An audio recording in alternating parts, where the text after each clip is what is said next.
Hi guys, I'm here at Ocean City, Maryland today.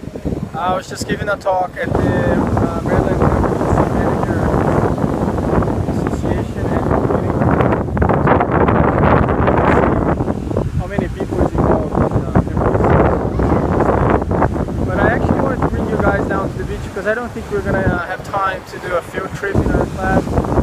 And I wanted to come down here and show you guys around, and most importantly talk about what happens when it's super relevant here. So you can see the ocean is right here. That's the Atlantic Ocean.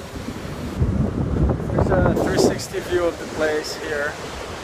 You can see my daughter playing at the back there. I need to keep an eye on her so she doesn't run around. Now, if you think about hurricane and storm surges, for example, here's the Atlantic Ocean.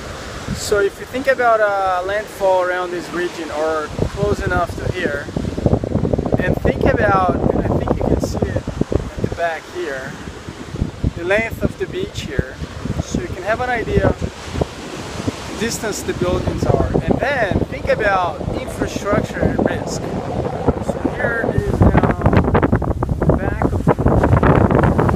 I don't even have sunlight anymore on the side of it. But think about infrastructure and risk. And then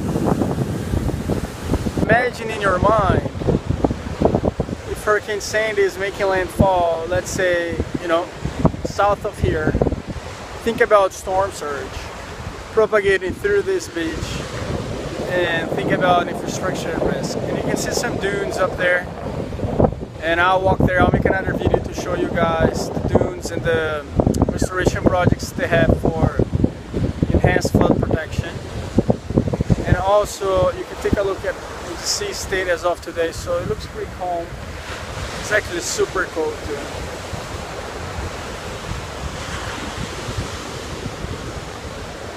So what we're trying to do is, throughout the class, you guys should be able to actually calculate storm surge propagating through the region, and also looking into geospatial flood damage in this infrastructure. Alright, we came to the beach.